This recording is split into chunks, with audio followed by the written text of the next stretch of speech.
The old man's hands trembled as he lifted the photograph from the wooden box. His grandson watched from across the table, curious about what could make Opa so emotional. It was just a picture of food, a simple breakfast, eggs, toast, and bacon.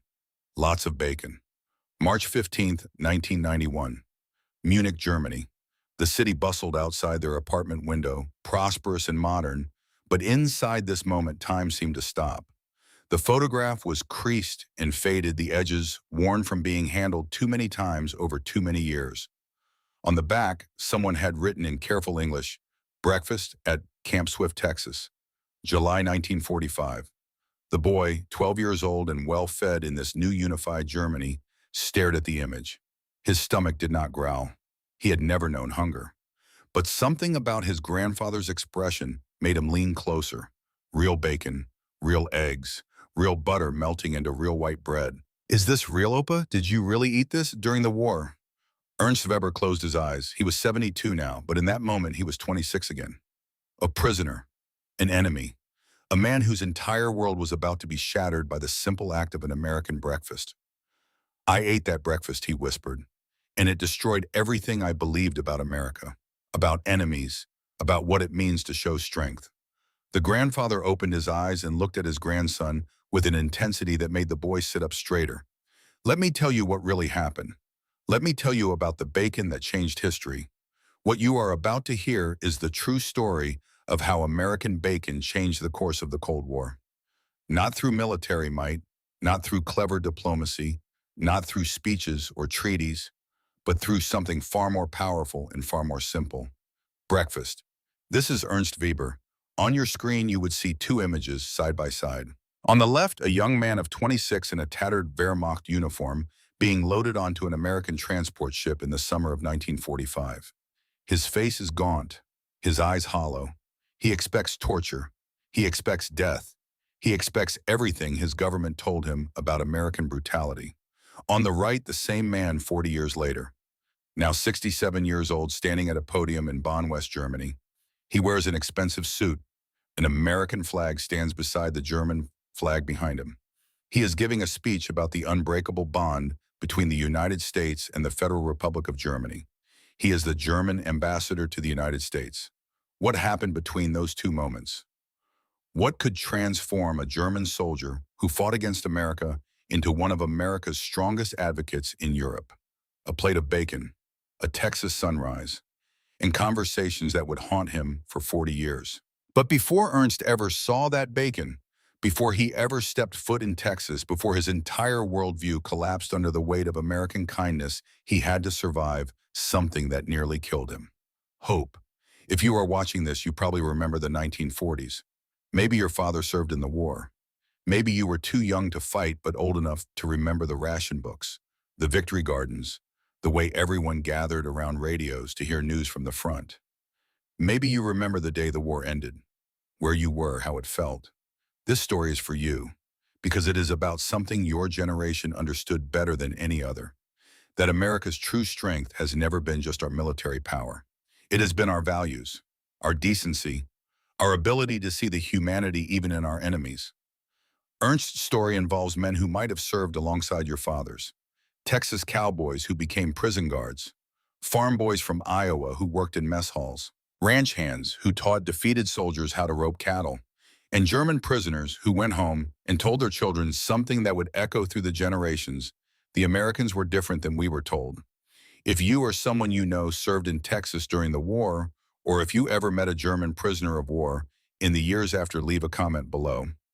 Your memories are part of this history. Your stories matter, because what happened in those prison camps, on those cattle ranches, in those mess halls, it helped build the world we live in today. But Ernst's journey to that Texas breakfast began not with his capture. It began with a lie. A lie his mother told him when he was 7 years old. A lie that would take 20 years and an ocean crossing and a plate of American bacon to finally break. 1926, Stuttgart, Germany. A cramped apartment in a working-class neighborhood. Young Ernst sits at the kitchen table doing his schoolwork. His mother, Margaret, is cooking dinner. There is not much to cook. Germany is still recovering from the Great War. His father will not be coming home for dinner. His father will not be coming home ever again. Ernst's father died at Belleau Wood in 1918, killed by American Marines. Ernst was only 3 when it happened. He barely remembers the man, but his mother remembers. Oh, how she remembers. She puts a bowl of thin soup in front of her son. Then she sits down across from him and unfolds a piece of propaganda that someone handed her on the street. It shows a caricature of an American soldier. Greedy, brutish, cruel. Your father, she says quietly, was killed by men like this. Ernst, 7 years old, stares at the poster. Americans are not like us, she continues. They pretend to be civilized. They talk about freedom and democracy, but it is all lies. They are wolves in sheep's clothing. They took your father from us. Never forget that. Never trust them. The boy nods. He does not understand politics. He does not understand war. But he understands that his mother is sad and that somehow, somewhere across an ocean, there are people called Americans who made her this way. The years pass like pages in a book. 1933. Ernst is 14 now. Germany has changed. There are rallies in the streets, flags everywhere, a new leader promising to restore German pride. Ernst joins the Hitler Youth. He excels at it. He is smart, disciplined, loyal. Everything they want. 1938. Ernst is 19. He joins the Wehrmacht. Not because he believes all the ideology, not really, but because it is what young men do. Because Germany is his home, and when your home calls, you answer. 1941. The Eastern Front. Ernst is 22 and no longer a boy. He is a signal sergeant now coordinating communications for his unit. He sees things in Russia that will haunt him forever. The cold, the death, the way war strips away everything civilized and leaves only survival. 1943. Transferred to the Western Front. France. The Americans are coming. Ernst has heard stories from the soldiers who fought them in North Africa. Some say they are tough fighters. Others say they are soft, relying on machines and wealth rather than warrior spirit. Ernst does not know what to believe. 1945. Everything is falling apart. Germany is losing. Everyone knows it now, though no one dares say it out loud. Ernst's unit is trapped in Bavaria. No supplies, no ammunition, no hope. May 8, 1945. The day after Germany's official surrender. Ernst is 26 years old. He and 40 other men from his unit are huddled in a farmhouse cellar waiting for the end. They have not eaten in 2 days. They burned their papers and buried their weapons. They know the Americans are close. The door at the top of the stairs opens. Sunlight floods down. Ernst expects grenades. He expects gunfire. He expects the revenge that victors always take on the defeated. Instead, a voice calls down in broken German. The accent is terrible. American. Come up. Hands where we can see them. War is over. They climb the stairs slowly, hands raised. Ernst emerges into daylight for the first time in 3 days. His eyes adjust. American soldiers surround the farmhouse. Young men. Boys, really. 18, 19, 20 years old. They hold rifles, but they are not pointing them. Not yet. An American lieutenant, maybe 19 years old with an Oklahoma drawl, looks over the ragged group of German soldiers. He shakes his head. You boys look like hell. When's the last time you ate? Ernst does not understand the English. But he understands the gesture when the lieutenant pulls a small brown package from his pocket and tosses it to him. Ernst catches it by instinct. It is a C ration, American field ration. He stares at it like it might explode. Go ahead, the lieutenant says. War's over, buddy. You're prisoners now, but we ain't gonna starve you. Ernst opens the package with shaking hands. Inside is a chocolate bar, an actual chocolate bar. He has not seen chocolate in 3 years. He takes a bite. The sweetness almost makes him sick after so long without sugar. But he cannot stop eating. Around him, other American soldiers are passing out rations to the German prisoners. Cigarettes, too. One American, barely old enough to shave, tries to light a cigarette for an older German sergeant who is too weak to do it himself. Ernst watches all of this with a growing sense of confusion that borders on fear. Because if they are kind now, if they feed their enemies and share their cigarettes, what does that make everything he was taught? What does it make his mother's warnings? What does it make the last 6 years of his life, that night in a temporary prisoner cage? Ernst lies on the ground and stares at the stars. Tomorrow they will be moved, processed, sent somewhere. He does not know where by now. He heard rumors that the Americans are shipping prisoners across the Atlantic to America itself. The idea seems impossible. But then again, so does chocolate from your enemy's hand. He does not know it yet, but in 6 weeks, he will be on a ship crossing that ocean. In 2 months, he will be in Texas. And in 3 months, on a July morning in a place called Camp Swift, he will take a bite of bacon that will change everything. But first, he has to survive the crossing, the Atlantic, in June of 1945. 2,000 German prisoners packed into the cargo hold of a troop transport ship, the smell of oil and rust and unwashed men. The constant rolling of the waves, the sounds of retching as men get seasick.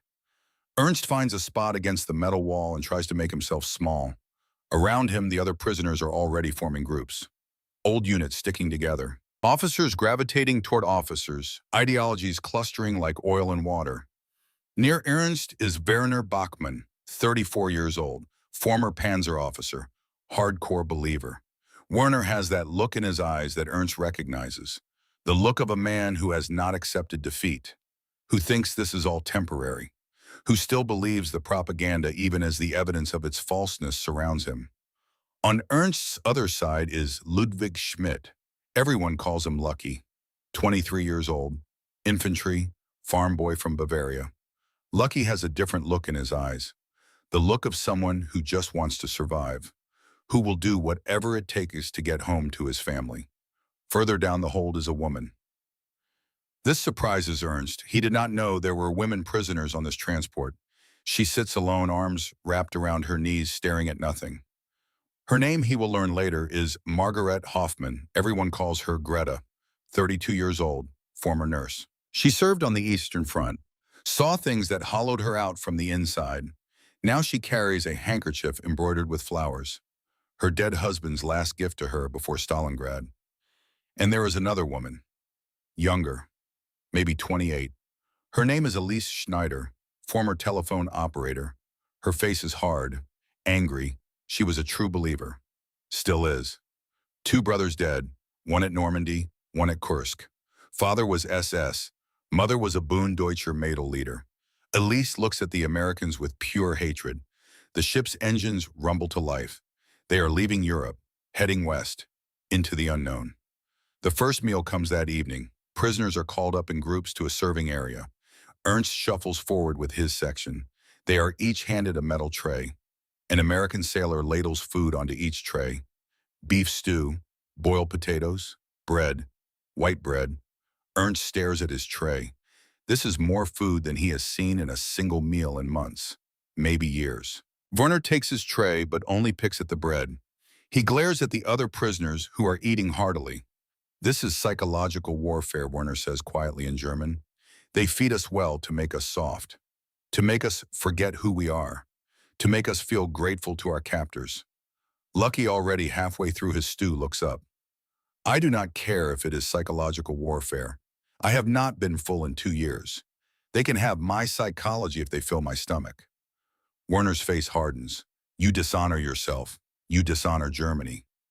Lucky keeps eating. Germany left me in a frozen ditch in Russia with no food and no ammunition. I think my honor can survive a bowl of American stew. Elise, sitting nearby, speaks up. Her voice is sharp. They want us to forget, to become soft, to betray everything our brothers died for. I will not give them that satisfaction. She pushes away her tray, takes only a small piece of bread. Greta, the nurse, eats slowly, methodically. Her face shows nothing. But Ernst notices her hands shake slightly as she lifts the spoon to her mouth. Ernst says nothing. He eats slowly, methodically. Each bite is a question. Why would they feed us this well?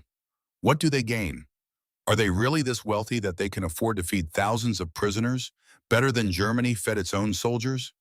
The voyage takes 2 weeks, 14 days of rolling seas and crowded holds, and the constant smell of sick men and salt water. But 3 times every day they are fed. And not just fed, fed well. White bread at almost every meal. Twice during the crossing, they get eggs. Real eggs. Not powdered. Real. On the 4th night, Ernst is lying in his bunk when he hears of Werner talking to a small group in the corner. Werner is trying to organize a resistance of sorts. convincing prisoners to refuse the food, to eat only the minimum required to survive, to not give the Americans the satisfaction of seeing German men grow fat on American charity.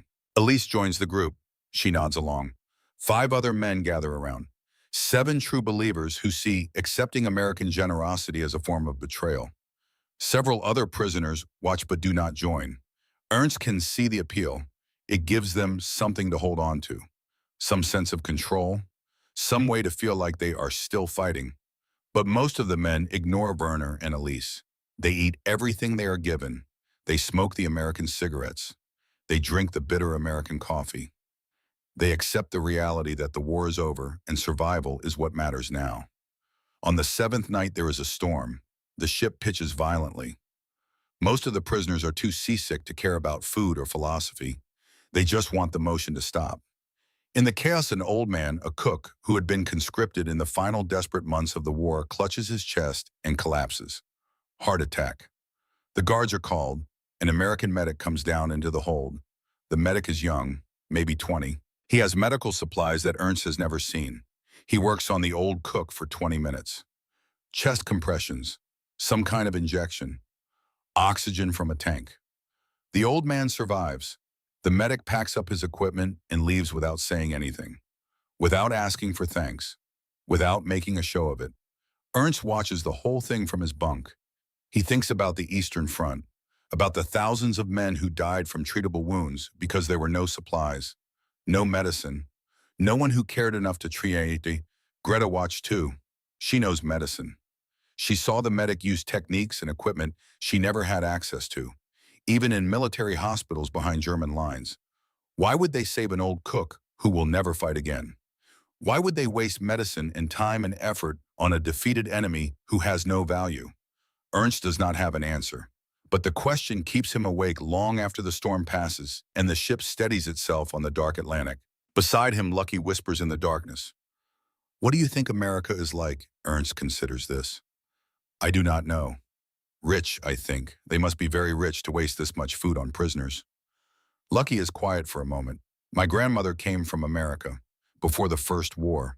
She used to tell me stories about it. Streets so clean you could eat off them. Everyone had enough. No one went hungry. I thought she was exaggerating. Old people always exaggerate. Maybe she was not exaggerating. Maybe. Another silence. Then Lucky speaks again, even quieter. What if we were wrong about them, about everything, from the women's section? Greta's voice carries softly through the darkness. If this is how they treat enemies, what must life be like for their own people? Ernst does not answer, because that is the question that terrifies him more than any torture could. If they were wrong about the Americans, what else were they wrong about? And if everything they believed was a lie, what does that make them? What does it make the last 6 years? What does it make all the death and destruction and sacrifice? He thinks of his mother, her bitter warnings, her grief over his father, the way she taught him to hate people he had never met. Was she wrong? Or worse, was she right to hate them for what they did, but wrong about who they were? Ernst does not sleep that night. He lies in his bunk and feels the ship carrying him toward answers he is not sure he wants to find. 2 weeks after leaving Europe, the ship finally slows. Word spreads through the hold. Land, America, they have arrived. The prisoners are brought up on deck in groups. Ernst's turn comes in the morning. He climbs the metal stairs and emerges into sunlight so bright it hurts. His eyes adjust slowly, and then he sees it. Newport News, Virginia, an American port. The first glimpse of the country that is now his prison. The sensory assault is immediate and overwhelming. The smell hits first. Harbor mud, diesel fuel, hot metal from ships baking in the sun, and something else, something cooking. Coffee. Real coffee being roasted somewhere nearby. The smell is so rich, so strong, it makes his stomach clench with hunger even though he ate breakfast 2 hours ago. Sound comes next. The clang and screech of cranes loading and unloading cargo. Train whistles from somewhere inland. Men shouting to each other in English. Music from a radio playing big band jazz. Glenn Miller or maybe Benny Goodman. Ernst does not know American music, but he knows it is cheerful, upbeat, the sound of a country that won, and then the visual. Ernst stares. He cannot help it. The port stretches before him, massive, modern, intact. There are no bombed-out buildings, no rubble in the streets, no burned vehicles pushed to the side of roads. The warehouses stand straight and whole. The cranes move smoothly on well-maintained tracks. Everything works. Everything functions. He has spent the last year in a Germany that is 90% destroyed, where every city is rubble, where you navigate by landmarks that no longer exist, where the smell of burning is constant and the dust never settles. This place looks like a film set, like something from before the war, like a world that never knew destruction. Beside him, Lucky whispers in German, "Mein Gott, it is all still here. They did not lose anything." Werner on Ernst's other side is silent, but Ernst can see his jaw working, can see the cognitive dissonance playing across his face. Germany is destroyed. The nation that was supposed to last 1,000 years lies in ruins. But America, the decadent democracy that was supposed to collapse under its own corruption, stands untouched and thriving. Elise stares with hard eyes. Her face shows no emotion. But her hands grip the rail so tight her knuckles go white. Greta looks around slowly, takes in everything. Her expression is unreadable. The prisoners are marched off the ship and through the port. Ernst's eyes catch details everywhere. A black American soldier operating a crane. Ernst stops walking for a moment, stunned, until a guard gestures him forward. A black man, operating expensive machinery, making what must be good wages. Ernst was taught that black Americans were enslaved, degraded, kept in chains by the capitalist system. But there he is, working, free, operating a crane that costs more than Ernst's entire village back home. Elise sees it too, her face twists with confusion and anger. Everything she was taught says this should not be possible. They are loaded onto trains, not cattle cars, passenger coaches, old ones sure, worn seats and scuffed windows, but passenger cars with seats and windows. Ernst sits and looks out as the train begins to move. They travel south and west, through Virginia, through Tennessee. The American countryside rolls past the windows. Mile after mile after mile of it. Fields that are planted and growing. Towns with buildings that stand straight and whole. Gas stations with fuel. Stores with glass windows still intact. People going about their lives like the world did not just end in fire and blood. Ernst has been traveling through destroyed Europe for months. Bombed cities, burned forests, refugees on every road. Everywhere the same gray pall of defeat and destruction. But here life continues as if nothing happened, as if the war was something that occurred very far away and did not touch this place at all, which he realizes is exactly what happened. The war never came here, Pearl Harbor. Aside the American mainland never saw battle, never saw bombs, never knew the fear of hearing planes overhead and wondering if this time this raid, this bomb has your name on it. They won, he thinks, and they did not even have to bleed for it. Not here. Not on their own soil. Is that strength or just geography he does not know? The train travels for 2 days. They stop occasionally. More prisoners are loaded on. The guards are not cruel. They do their jobs. They keep order. But Ernst never sees them hit anyone. Never sees them take pleasure in the power they hold. They are just men doing a job they probably do not particularly want to do. Guarding defeated enemies in a war that is already over. On the second afternoon, the landscape changes. Everything becomes bigger, somehow. The ski wider, the horizons farther, the grass taller and drier, the heat more intense. Texas. Ernst has never been anywhere like it. Stuttgart is old stone buildings and narrow streets and mountains in the distance. This is endless flat land and huge sky and a sun that beats down like a hammer on an anvil. The train finally slows. A sign passes by the window. Camp Swift. They have arrived. The prisoners disembark. The heat is immediate and brutal. Ernst has experienced Russian winters and French rain and German snow. But this Texas heat is something else entirely. Dry, intense, inescapable. It bakes up from the ground and presses down from the sky, and there is nowhere to hide from it. They are marched through gates, guard towers at each corner, barbed wire fencing, the familiar architecture of captivity. But even here there are differences. The paths are gravel, swept clean. The grass around the buildings is cut. The buildings themselves are painted white. Everything looks almost clean. And the smell. Even through the dust and heat, Ernst catches it again. That smell from the ship. Bacon, coffee, baking bread, coming from somewhere nearby. From the mess halls, from kitchens that apparently have enough to cook with. They are processed, stripped, deloused, showered with hot water. Ernst stands under the stream and almost cannot believe it. Hot water, pressure, for as long as they want. He has not had a hot shower in 3 years. They are issued clothes, not new, but clean, worn but serviceable uniforms. American prison camp issue. They are assigned bunks. Ernst walks into the barracks and stops. Wooden beds, 3 high, but each with a mattress. Not straw, not blankets on the floor, mattresses. He climbs onto his assigned bunk, middle tier, sits down carefully. The mattress compresses slightly under his weight.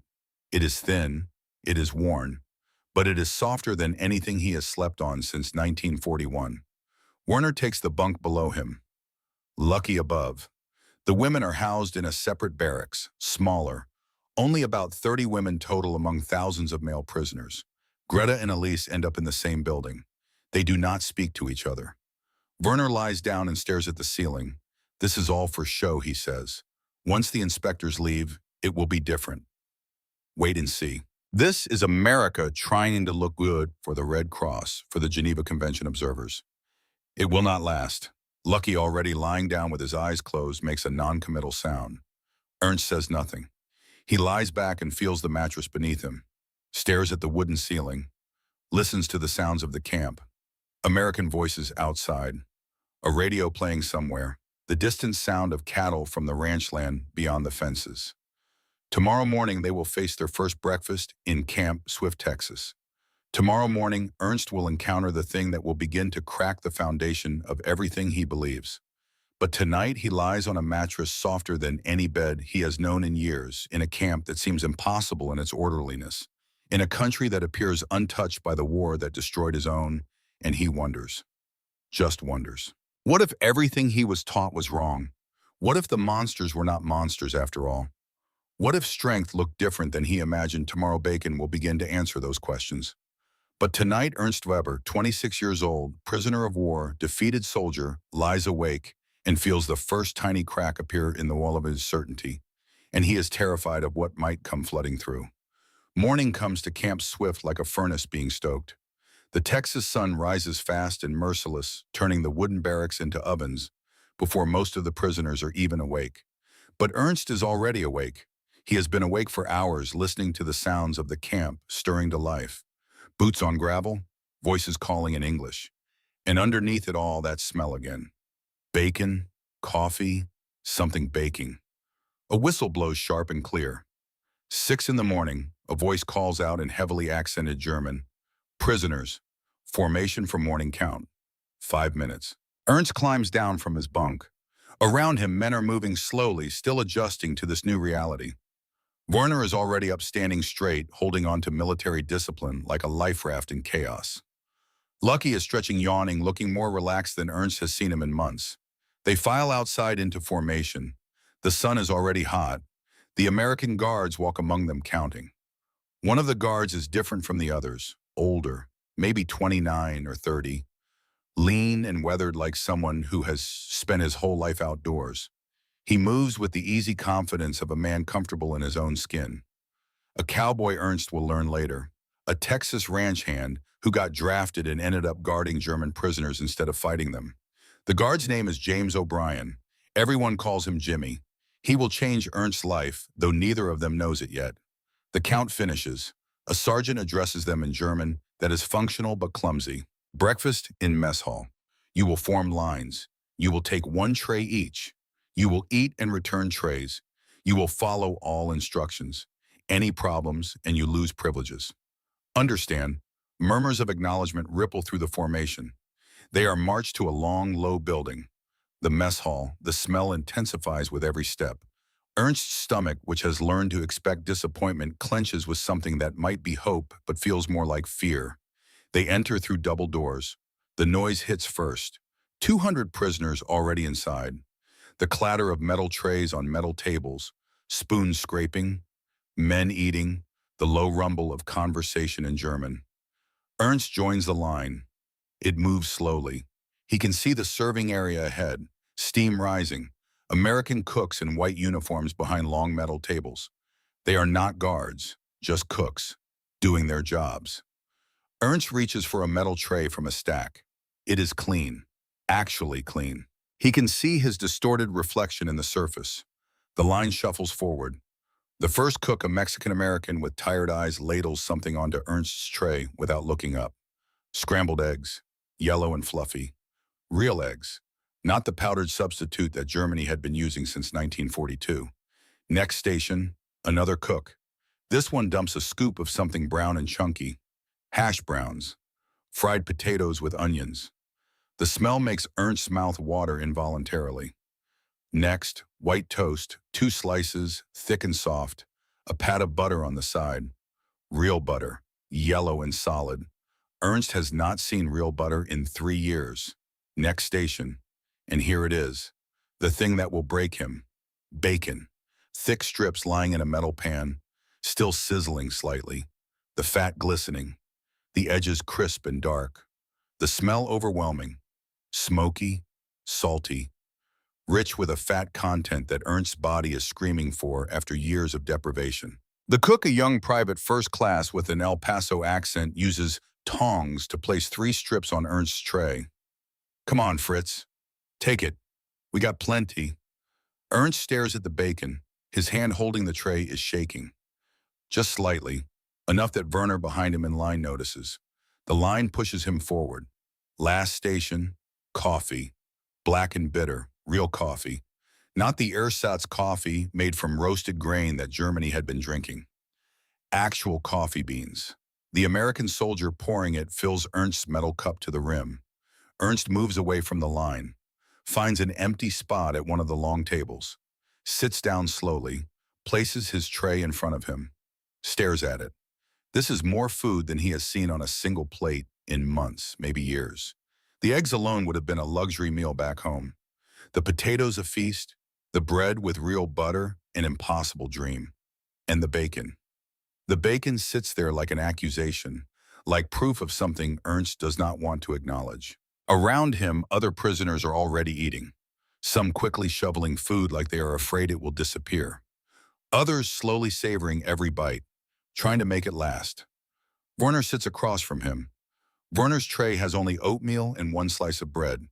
He refused the eggs, refused the bacon, refused the hash browns. He eats the oatmeal with the same expression someone might wear while taking medicine. Lucky sits beside Ernst. His tray is piled high with everything. He is already halfway through his eggs, a look of something close to joy on his face. At another table in the women's section, Greta eats slowly. Her face shows nothing but her eyes are wet. She has not tasted food like this since before the war, before her husband died, before everything fell apart. Elise sits with her arms crossed, her tray in front of her, untouched except for 1 piece of dry toast. She watches the other prisoners eat with contempt and something that might be envy. Ernst picks up his fork. The metal is cool in his hand. He stabs at the eggs, takes a small bite. The texture is perfect, soft, fluffy, still warm, seasoned with salt and pepper. He chews slowly, swallows. His stomach, shrunken from years of inadequate rations, lurches with the sudden intake of real protein. He tries the hash browns, crispy on the outside, soft inside. The onions are sweet. There is butter in them, maybe lard, fat that his body desperately needs.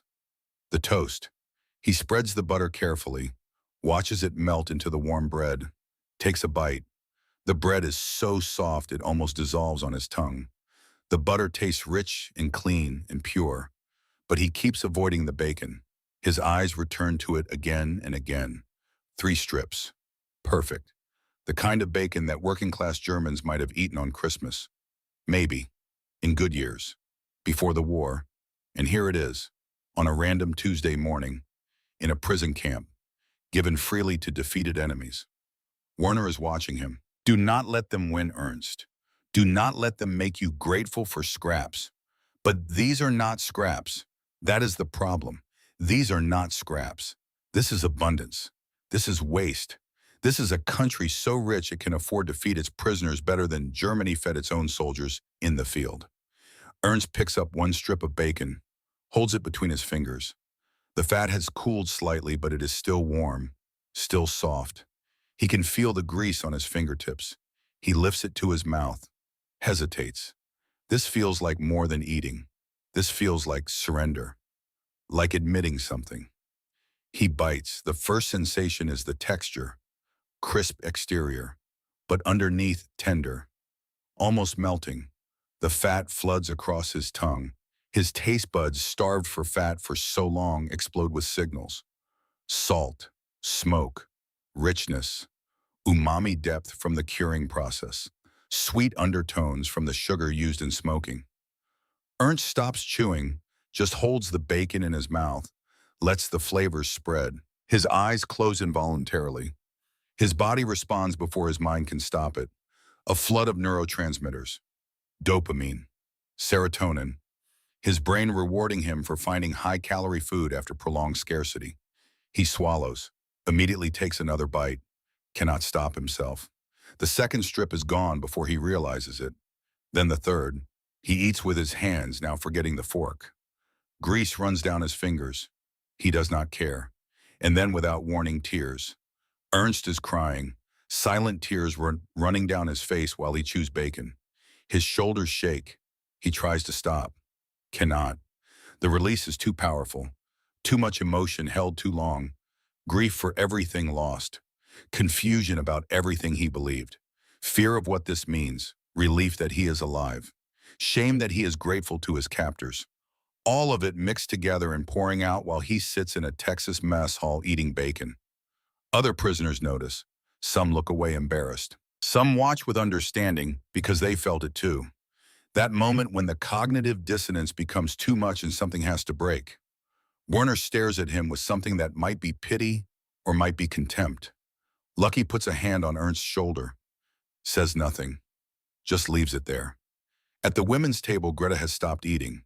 She is crying too, quietly, into her dead husband's handkerchief, the one embroidered with flowers. She holds it to her face and weeps for everything the bacon represents. The world she lost, the world that still exists somewhere, the impossible gap between the two. Elise sees Ernst crying, sees Greta crying. Her face hardens even more. She stands abruptly, leaves her tray, walks out. Ernst finishes eating, wipes his eyes, wipes his hands on the rough prison uniform pants, stands up, returns his tray to the washing station, walks outside into the Texas heat. Behind the mess hall, he leans against the white painted wood and tries to understand what just happened to him. That bacon did not just feed his body, it assaulted his worldview.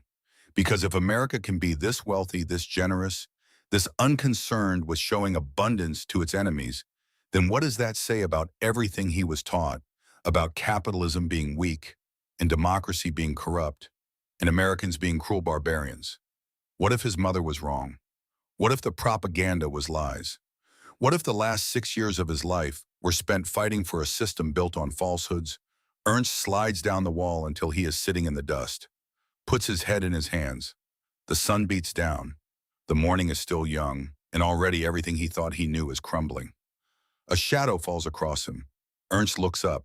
It is one of the American guards, the cowboy, Jimmy O'Brien. He is holding 2 canteens. He offers one to Ernst. "Water, you look like you need it." Ernst takes the canteen, drinks. The water is cool, not cold, but cooler than the air. It tastes clean. Jimmy sits down beside him. Right there in the dust, a guard sitting with a prisoner like they are equals, like they are just 2 men taking a break from the heat. "First breakfast is always hard," Jimmy says in careful, slow English. "Lots of guys react like you just did." "You speak German," Ernst asks in halting English. "Little bit. My family original name Obermann. From Berlin. Long time ago. 1880s. Ernst stares at him. This American guard, this Texas cowboy, is ethnically German. His ancestors left Germany before the First World War, came to America, built new lives, and now their grandson is guarding German prisoners while speaking broken German mixed with a Texas drawl. Why you give us so much food, Ernst asks. We are enemy. Jimmy considers this, scratches his jaw, squints at the horizon. War's over, he says finally. You lost. We won. Could starve you, I guess. Treat you bad, make you suffer. But what would that prove that we're strong? We already proved that by winning. This proves something different. That we can afford to be decent. That we got so much we can share even with people who tried to kill us. That's real strength, not cruelty, generosity. Ernst processes this, tries to fit it into the framework he has always known. Cannot make it fit. Where you from, Jimmy asks. Stuttgart, city boy then. Ever been on a horse numb? Jimmy grins. Well, maybe we'll fix that. Camp's got a work program. Prisoners can volunteer for jobs. Get paid a little. Geneva Convention wages. There's a ranch nearby needs help. Owner's an old man, lost his son in the war. Needs hands for cattle work. I know nothing about cattle. Neither did I when I started. You learn, you work hard. Ernst nods. Then you'll be fine. I'll put your name in if you want. Why would you do this? Jimmy stands up, brushes dust off his pants, looks down at Ernst with an expression that is hard to read. Not quite pity, not quite friendship, something in between. Because you're here and you're alive and the war's over. And I got orders to treat you decent according to the Geneva Convention. But also because my brother died in France and I spent a year being angry about it. Angry at all Germans, all of you, but then I got assigned here and I started actually meeting Germans and I realized you're just men, scared and confused and trying to get home to your families. Same as our boys were. He pauses. My brother didn't die so I could spend the rest of my life hating. He died so we could win. And we did. Now we get to choose what kind of winners we'll be. Jimmy walks away. Ernst watches him go, sits in the dust outside the mess hall with the taste of bacon still on his tongue and tears still wet on his face. The morning sun climbs higher. The heat intensifies. And Ernst Weber, prisoner of war, begins to understand that he is not just imprisoned by barbed wire and guard towers. He is imprisoned by the collapse of everything he believed to be true. The days that follow establish a routine. Morning formation, breakfast in the mess hall. Work details, lunch, more work. Evening formation, dinner, free time in the barracks, lights out at 10. The food does not diminish. Every meal is more than adequate. White bread appears at nearly every serving. Twice a week they get eggs again. 3 times a week there is meat, not just a bacon, sometimes sausage, sometimes beef. Once incredibly fried chicken. Werner continues to eat only the minimum, refuses the meat, refuses most of the abundance. He has gathered a small group around him. Elise joins them, 5 or 6 true believers who see accepting American generosity as a form of betrayal. They eat their oatmeal and bread and maintain their ideological purity and grow thinner while everyone else begins to put on weight. Lucky eats everything, gains 10 pounds in the first month. His face fills out. The hollows under his eyes disappear. He smiles more, laughs, makes jokes with the other prisoners, acts like a young man again instead of a worn-out soldier. Greta eats quietly, methodically. She has started helping in the camp infirmary. Her nursing skills are needed. The American doctors treat her with respect, give her real medical supplies to work with, let her actually save lives instead of just watching people die from lack of resources. Ernst is somewhere in between. He eats the food because refusing it seems pointless. But every bite feels like an admission. Every meal is evidence that contradicts everything he was taught. He gains weight too, feels stronger. But the strength comes with questions he cannot answer. After 2 weeks, Jimmy approaches him during evening formation. You still want that ranch job? Yes. You start tomorrow. Truck leaves at 0600. Wear your work clothes. Bring water. It'll be hot. The next morning, Ernst and 15 other prisoners are loaded into the back of a military truck.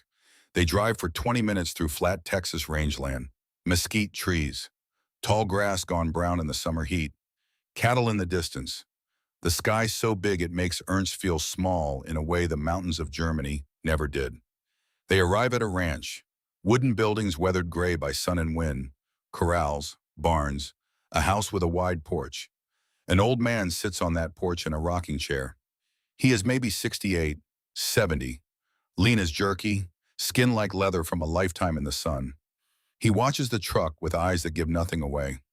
Jimmy gets out, talks to the old man.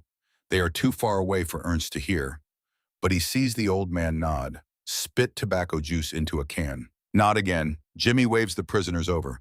This is Mr. Augustus Thornton. You call him Mr. Thornton or Sir. This is his ranch. You'll be working for him. Mucking stalls, mending fences, moving cattle, whatever he needs. He pays Geneva Convention wages. 30 cents a day. You work hard, you get paid. You slack off, you go back to camp. Understand? The prisoners nod. Mr. Thornton stands slowly. He is tall. Even at his age, he carries himself with authority.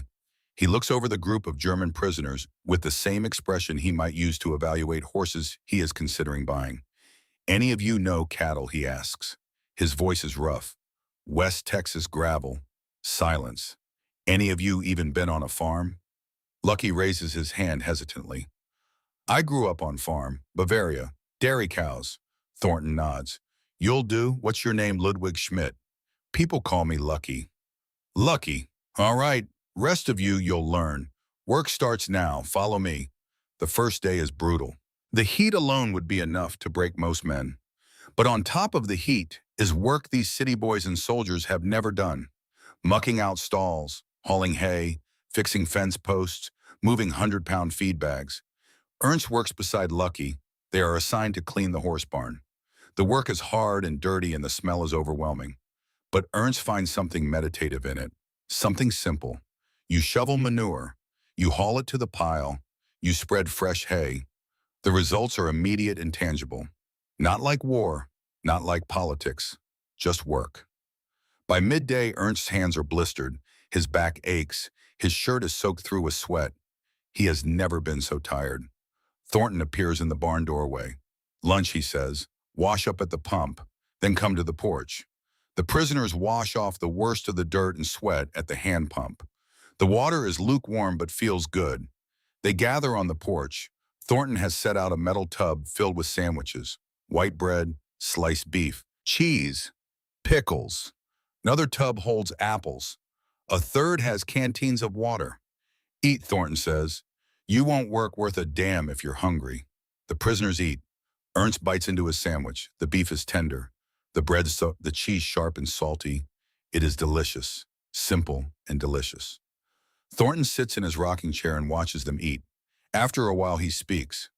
My son died at Bataan. You boys know where that is, silence. Most of them do not. Philippines, Pacific Theater. Japanese took him prisoner. He died on what they call the Bataan Death March. Starved, beaten. They did things to our boys that I won't repeat. The prisoners keep eating, but slower now. Wary. When they told me they wanted to bring German prisoners to work my ranch, I said no. Said I didn't want enemy soldiers on my land. Didn't matter to me that you're Germans and not Japanese. Enemy is enemy. He pauses, rocks slowly.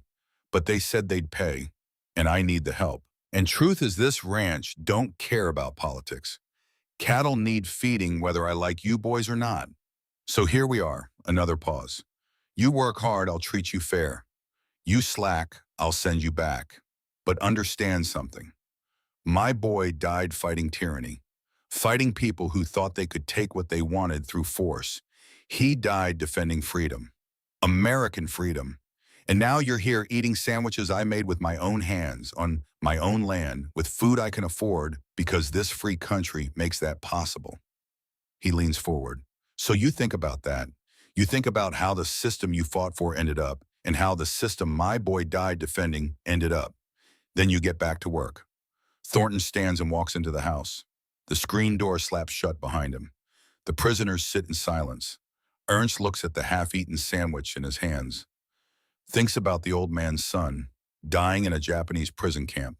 And here is Ernst, a different enemy, but still an enemy, sitting on that dead son's father's porch, eating that father's food safe and fed and alive. The cognitive dissonance is crushing. They finish eating, go back to work. Ernst shovels more manure, hauls more hay, fixes more fence. The afternoon stretches long and hot. By the time the truck comes to take them back to camp, Ernst can barely stand. His hands are bloody where blisters have burst. His legs shake. He climbs into the truck bed and sits with his back against the side rail. Jimmy, riding in the cab, looks back at them through the rear window, gives a small nod of acknowledgement. First day on a ranch is always rough. Back at camp, Ernst stumbles to the showers, stands under the lukewarm water, watches dirt and sweat and blood from broken blisters wash down the drain. His body hurts in ways he has never experienced. But it is clean pain, honest pain, the pain of work, not war. Dinner is waiting. Ernst eats mechanically, barely tastes it, falls into his bunk immediately after, sleeps harder than he has in years. The pattern repeats, every day for 2 weeks. Wake, breakfast with bacon or sausage or eggs. Truck to the ranch, work until noon. Sandwiches on the porch, work until evening.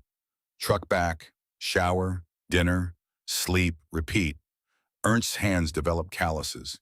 His back strengthens. He learns to pace himself in the heat.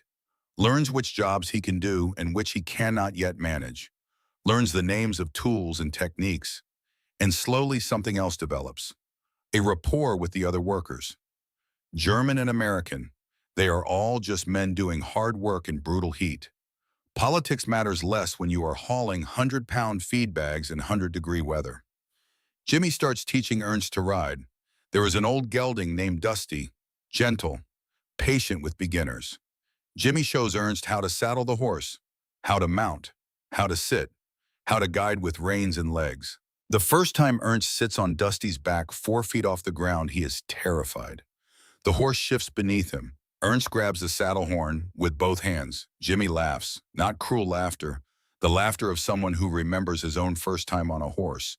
Relax. Dusty's been doing this longer than you've been alive. He won't dump you unless you give him a reason.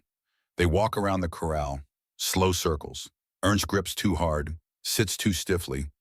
Gradually over days he learns to relax, to move with the horse instead of against it, to trust. On the 5th lesson, Jimmy and Ernst ride the fence line together.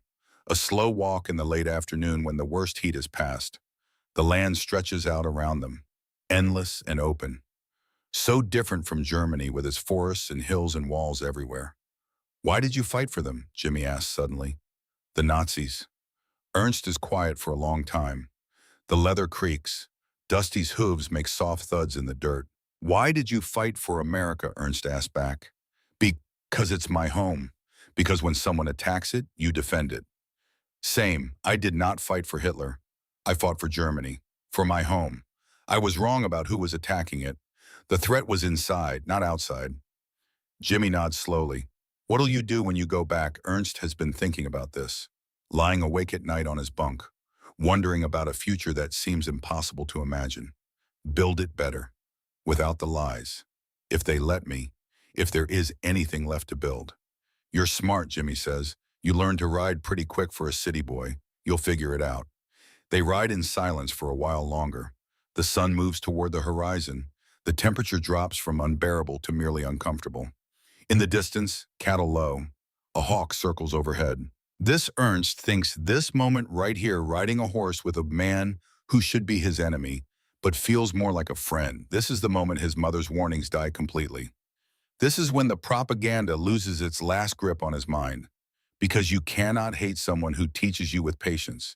You cannot see as a monster someone who shares his cigarettes and water. You cannot believe in the superiority of your own system when the evidence of its failure is visible in every meal, every building, every casual abundance. 3 months after arriving at Camp Swift, Ernst has gained 20 pounds. His face has filled out. His eyes are clearer. He looks like a man again instead of a walking corpse. He can ride a horse competently, can muck a stall, mend a fence, rope a calf if it does not run too fast. He speaks English in broken sentences, understands more than he can say, and most importantly, he has begun to accept something that terrified him at first. That everything he believed was wrong. That his mother's bitterness was understandable but mistaken. That democracy and capitalism, for all their flaws, have produced something that his own system never could. A country so wealthy and confident that it can afford to be generous even to its defeated enemies. But not everyone is changing. In the women's barracks, Elise grows harder, thinner, more bitter.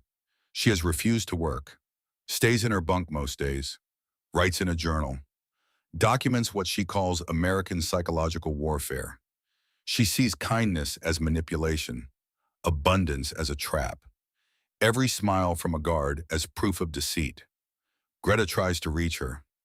One evening, she sits on the bunk beside Elise. "You are killing yourself with this hate." Elise does not look up from her journal. "My brothers died. My father is probably dead or in prison. My mother fled. Everything I believed in is ashes. What else do I have except this? You have your life. You have a future. What future is there for people like us? We will go home to ruins, to shame, to a Germany that hates itself.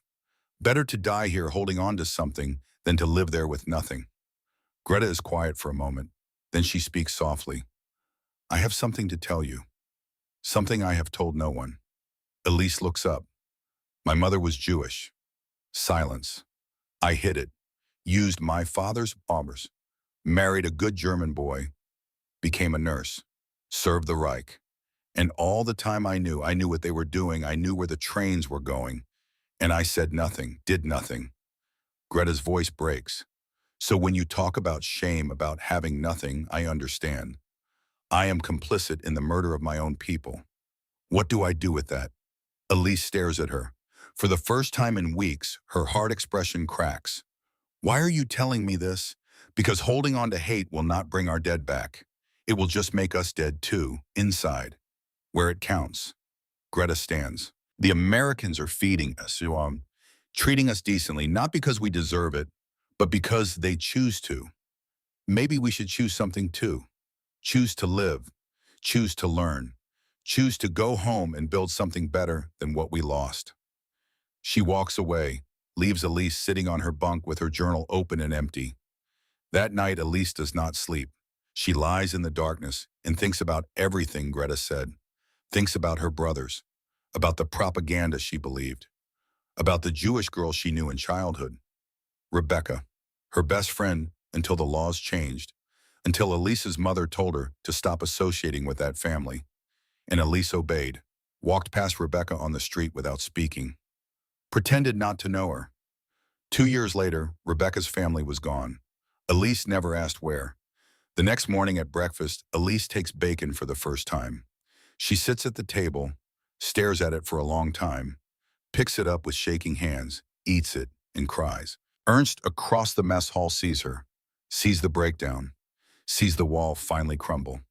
One evening in September, after evening formation, but before dinner, Ernst sits on the steps of his barracks. The Texas sky is performing one of its spectacular sunsets, orange and pink and purple, streaking across clouds that stretch to infinity. Lucky sits beside him. Werner sits alone nearby, still maintaining his isolation, but looking less certain than before.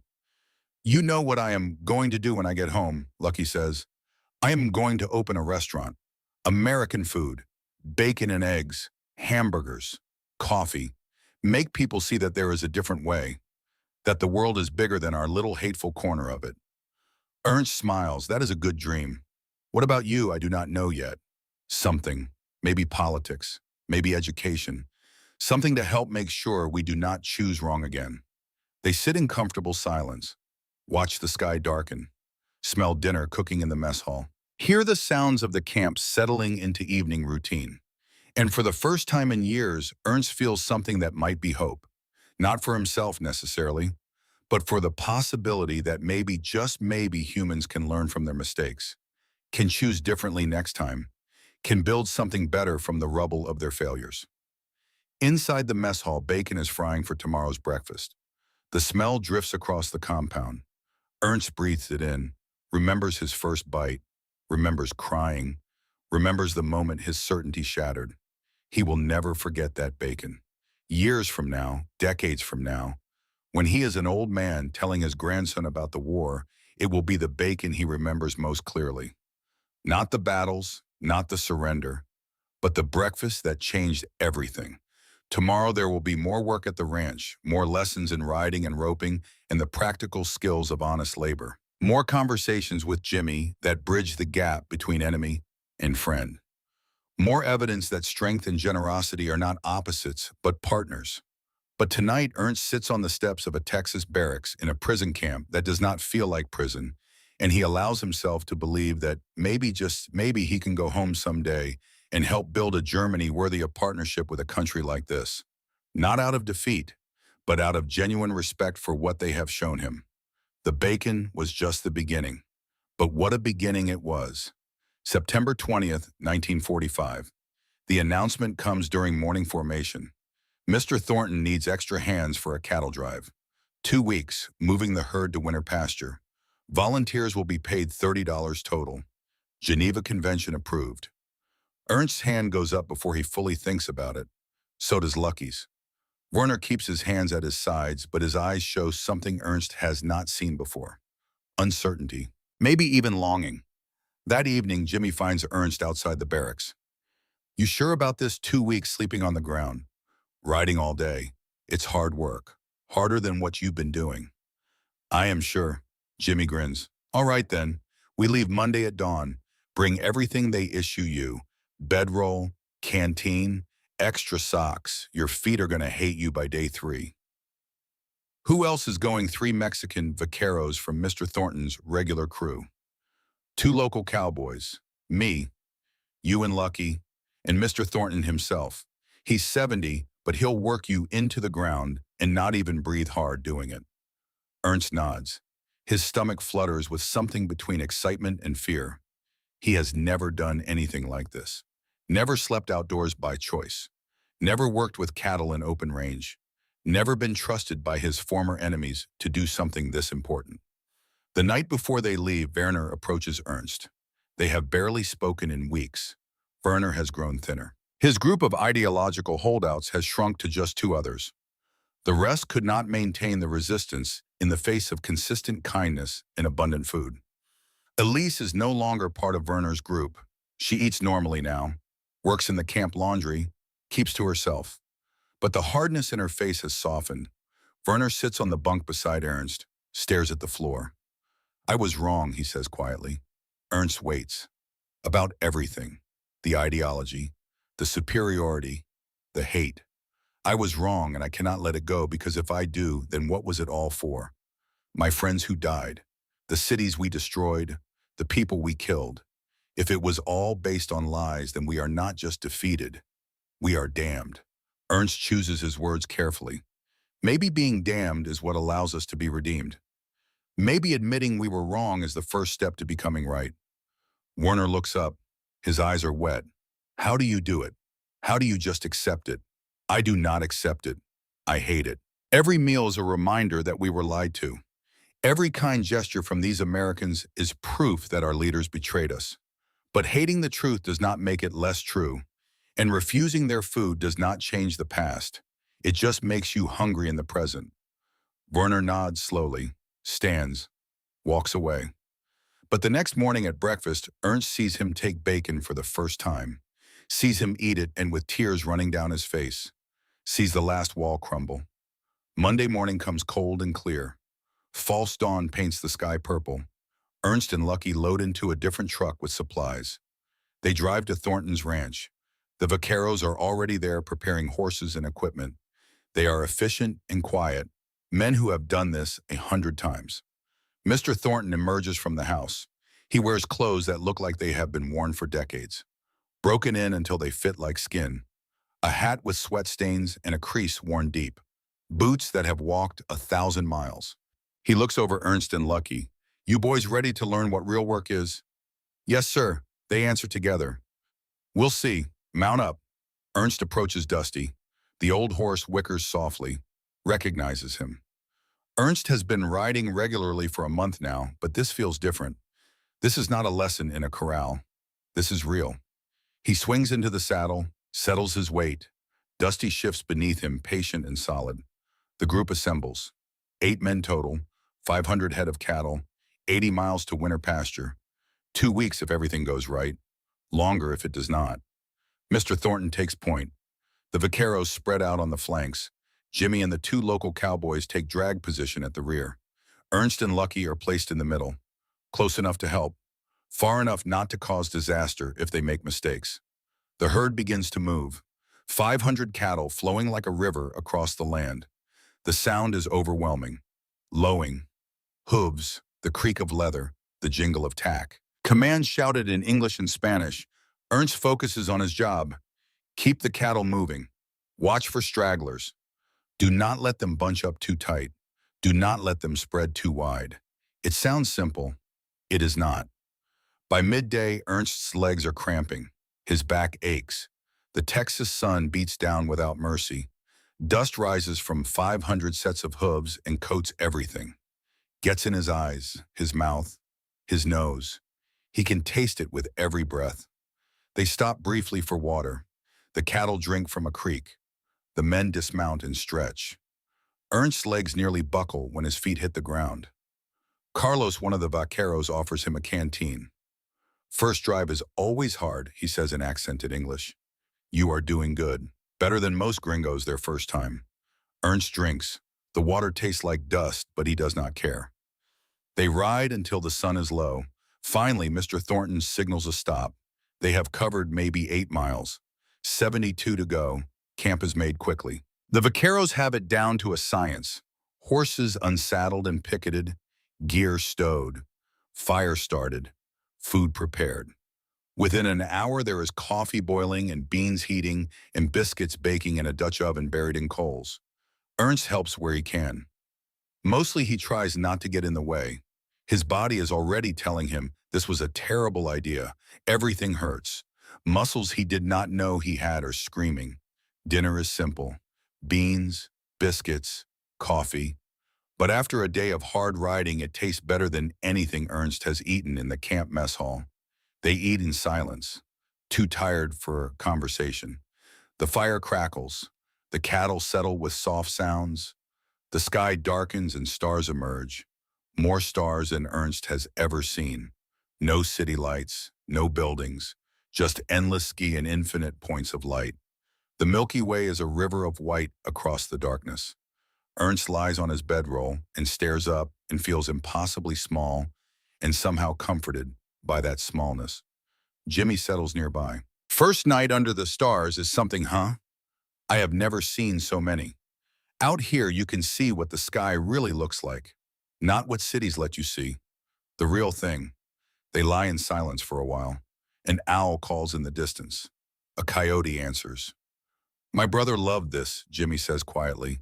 Cattle drives, sleeping rough. He used to say it made him feel free, like the world was bigger than whatever problems seemed important back in town. Ernst waits. Jimmy does not talk about his brother often. Michael, that was his name. 3 years younger than me, joined up right after Pearl Harbor. Did not wait to be drafted, just went down and signed the papers. Mama cried for a week. Jimmy pauses. He died on Omaha Beach. First wave.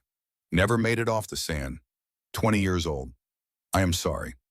Jimmy shrugs. War kills people. That is what it does. I spent a year being angry. Angry at Germans, angry at Japanese, angry at everyone. Wanted revenge. Wanted to hurt people the way I was hurt. He rolls onto his side, looks at Ernst in the firelight. Then they assigned me to guard duty at the camp. And I met actual Germans. Not monsters, just men. Scared, confused, far from home. Same as Mike was when he was over there.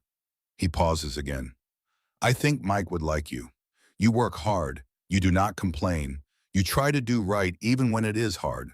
That is all he ever asked of people. Ernst does not know what to say, so he says nothing, just nods in the darkness. They sleep, wake before dawn, eat quickly, mount up, drive the herd another 8 miles, make camp, eat, sleep. The pattern repeats. Day 3. Ernst is moving on pure will. Every part of him hurts. His thighs are raw from the saddle. His hands are blistered again despite the calluses. His back feels like it might break. But he does not complain, does not ask to quit, just keeps riding, keeps pushing cattle, keeps doing what is asked of him. Mr. Thornton notices. That evening, he approaches Ernst at the fire. "You're doing good work. Better than I expected from a city boy." "Thank you, sir." Thornton settles onto a log, pours himself coffee. "My son would have been about your age. Augustus Jr. Everyone called him Gus. He loved this ranch, loved this work. Was going to take it over when I got too old." The old man stares into the fire. "Japanese took him at Bataan. He survived the death march. Died in a prison camp 6 months later. They starved him. Worked him to death. When they finally sent his body home, he weighed 90 pounds. 6'2" and 90 pounds. Ernst feels his throat tighten. Says nothing. "I hated all of you when they first told me they wanted prisoners working here. Did not care if you were German or Japanese. Enemy was enemy. Figured you deserved whatever you got." Thornton drinks his coffee. "But then you started showing up. And you worked. Really worked. Did not slack. Did not complain. And I realized something. You are not your government any more than I am Washington. You are just a man. Probably got fed the same lies my boy got fed. Different lies maybe, but lies all the same." He looks at Ernst directly. "War is old men lying to young men and sending them off to kill each other. And the old men who do the lying never pay the price. It is always the young ones, always the ones who believed what they were told." Thornton stands, empties his coffee cup. "My boy is dead and nothing will bring him back. But maybe feeding you and teaching you and treating you decent, maybe that is how I make sure no more boy die believing lies. Maybe that is the only revenge that matters." He walks away. Ernst sits by the fire and feels the weight of that old man's grief and grace. Feels the impossibility of the generosity being shown to him. Feels the obligation to be worthy of it. Day 7. Halfway. The herd is moving well. No major problems. A few strays retrieved. One cow with a bad leg that had to be left behind. But overall, smooth. That night, the full crew gathers around the fire. Someone produces a bottle of whiskey. Not much.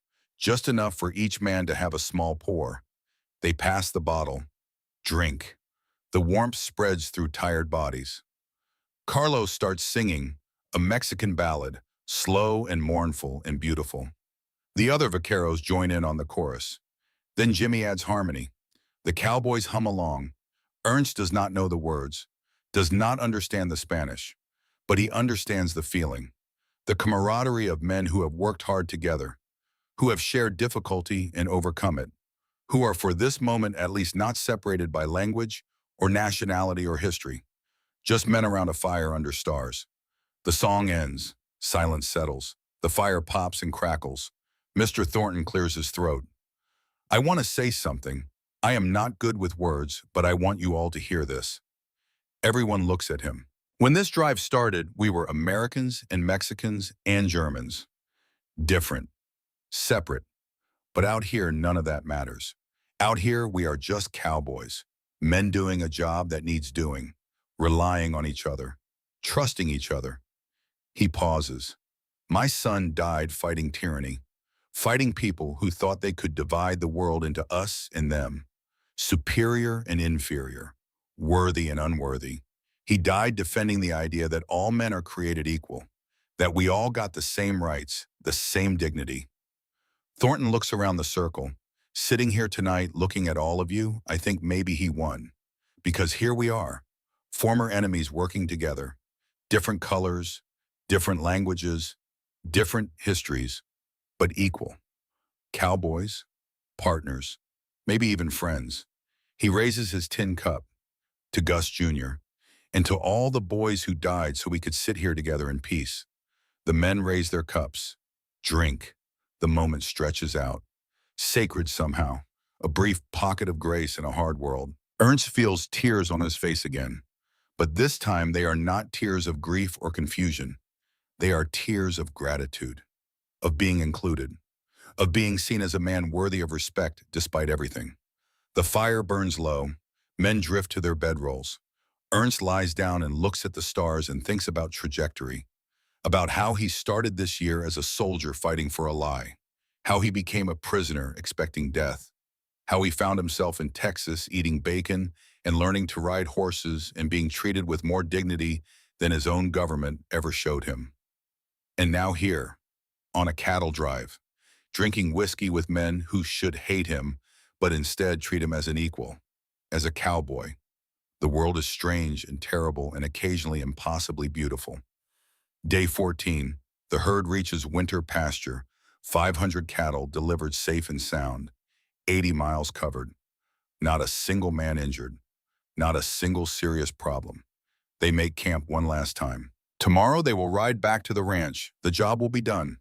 That night, Mr. Thornton approaches Ernst and Lucky. He holds two items. For you, he says to Ernst, hands him a silver belt buckle. It is beautiful, engraved with a longhorn steer. Well worn but cared for. This was Gus's. He would want you to have it. You earned it. Ernst cannot speak, just takes the buckle, holds it like it might break.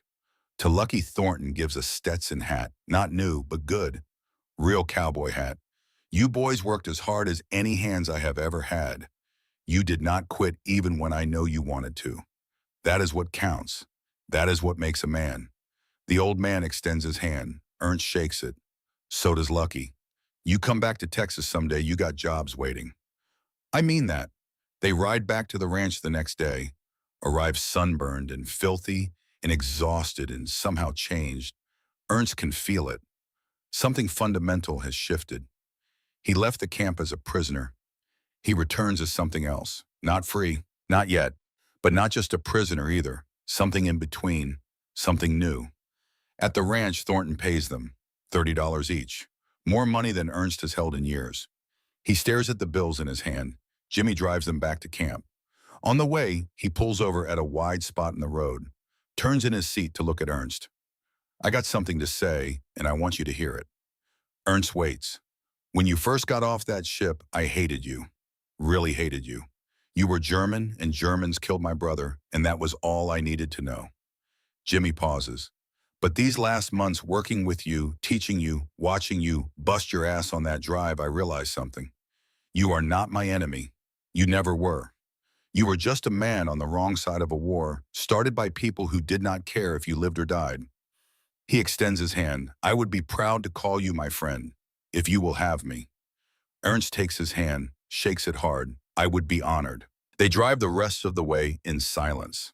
But it is comfortable silence. The silence of understanding. Back at camp, Ernst goes through processing, returns his work gear, gets cleared to return to the regular barracks. He carries his $30, the belt buckle, and something more valuable than either. The knowledge that redemption is possible, that enemies can become friends, that how you treat people in defeat says more about you than how you treat them in victory. October slides into November. The weather cools, not by much. This is still Texas, but enough to be noticeable. Word spreads through the camp. Repatriation is beginning. Germany needs its men back. To rebuild. To work. To create something from the rubble. A new program is announced. Voluntary education classes. Civics, history, English.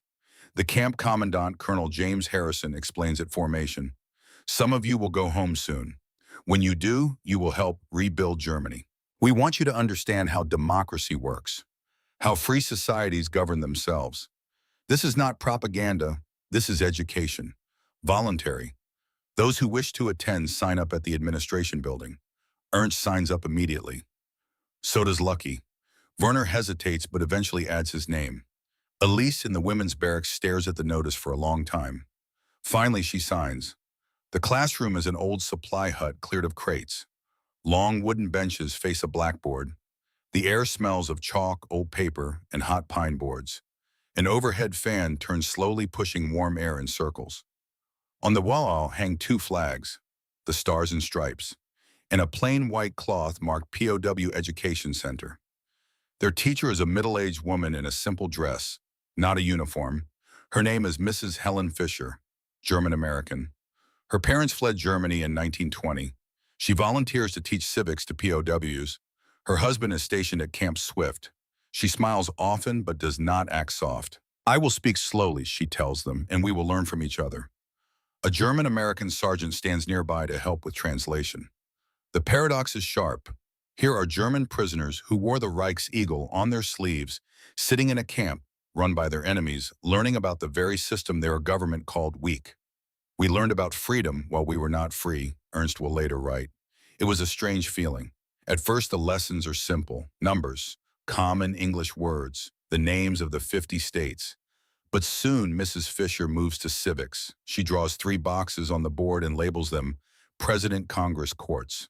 Through the interpreter, she explains how laws are made, how the president can be voted out after 4 years, how judges can say no even to powerful men. One day she writes a sentence in big letters: all men are created equal. She tells them it comes from the Declaration of Independence in 1776. Ernst feels a familiar resistance rise in his chest. At home, equality had been mocked as a lie. But Mrs. Fisher does not pretend her country is perfect. She adds other words under the first: slavery, segregation, Indians. Then she talks about Black Americans who had been slaves, about Native peoples forced from their lands, about the fact that even now in 1945, not everyone in America enjoys real equality. A murmur goes through the room. In German schools, teachers never listed their own nation's sins on the board. Criticism was for enemies, not for yourself. Elise, sitting in the back, raises her hand. The interpreter translates her question. How can you say such things? Are you not afraid? Mrs. Fisher wipes chalk from her fingers and shakes her head. No, in a democracy, we are allowed to say when our country is wrong. We must say it or nothing changes. That is the point. This is not propaganda. This is reality. Sometimes it is ugly, but we try to make it better. The room is silent. Mrs. Fisher continues. In Germany, could you criticize your government? Silence where I am. Then Werner speaks quietly. No, we would be shot. Mrs. Fisher nods. Exactly. That is the difference between propaganda in a democracy and propaganda in a dictatorship.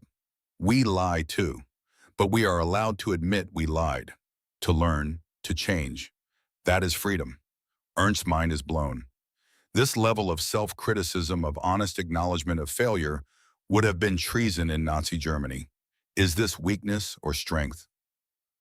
Over the following weeks, they learn about the Constitution, about checks and balances, about how power is distributed to prevent tyranny, about how citizens can vote leaders out of office. And slowly, Ernst begins to understand. Democracy is not about perfection.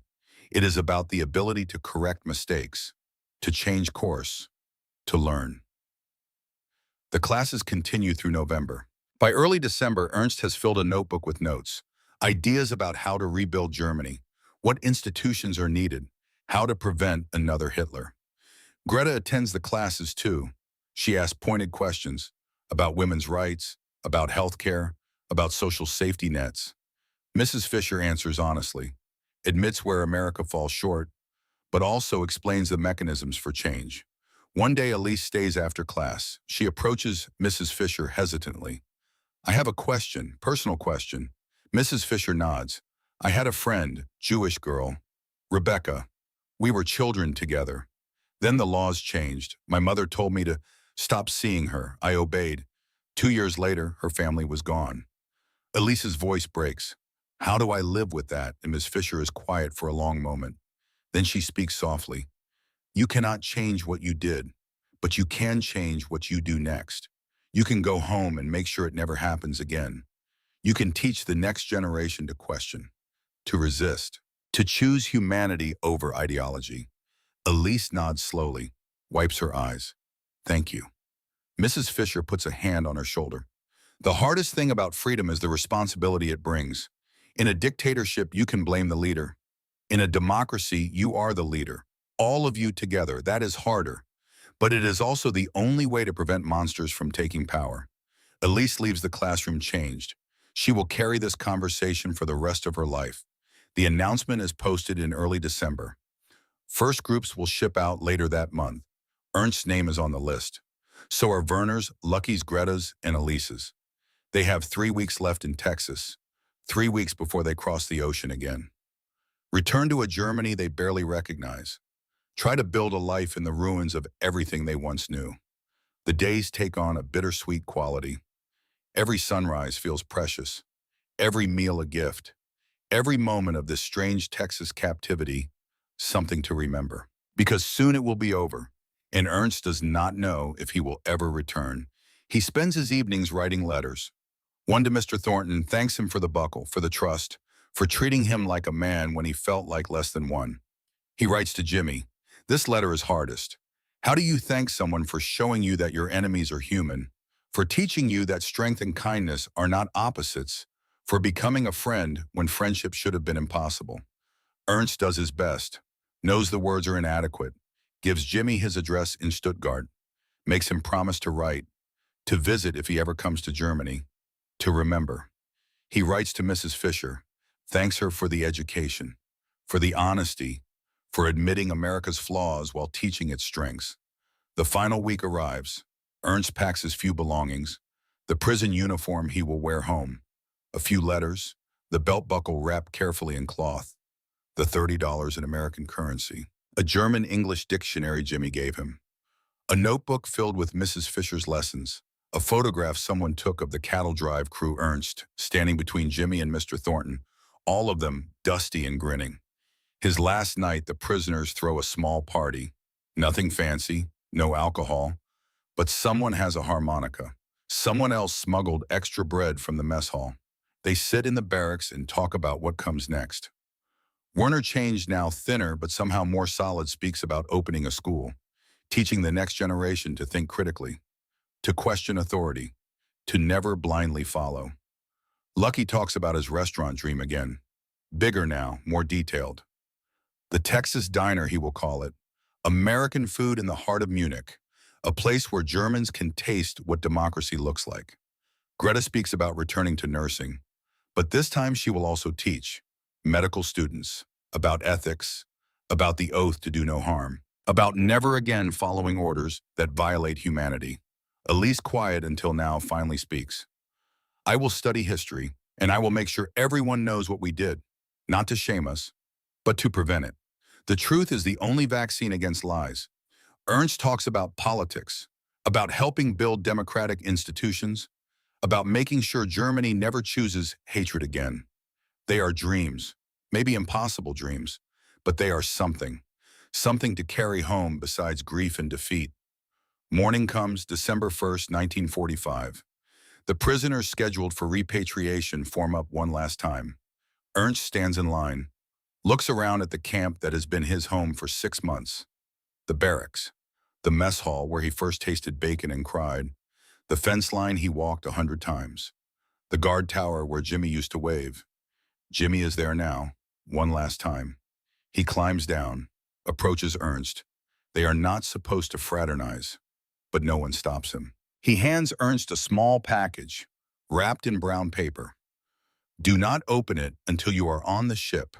Ernst takes it, nods, cannot speak. "You are going to do great things, I know it. I can feel it." Jimmy's voice cracks slightly. "Build something good. Make it worth it. All of it. The war, the death, the pain. Make it mean something by building something better.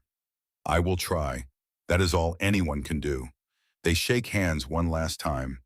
Then Jimmy pulls Ernst into a brief hard embrace.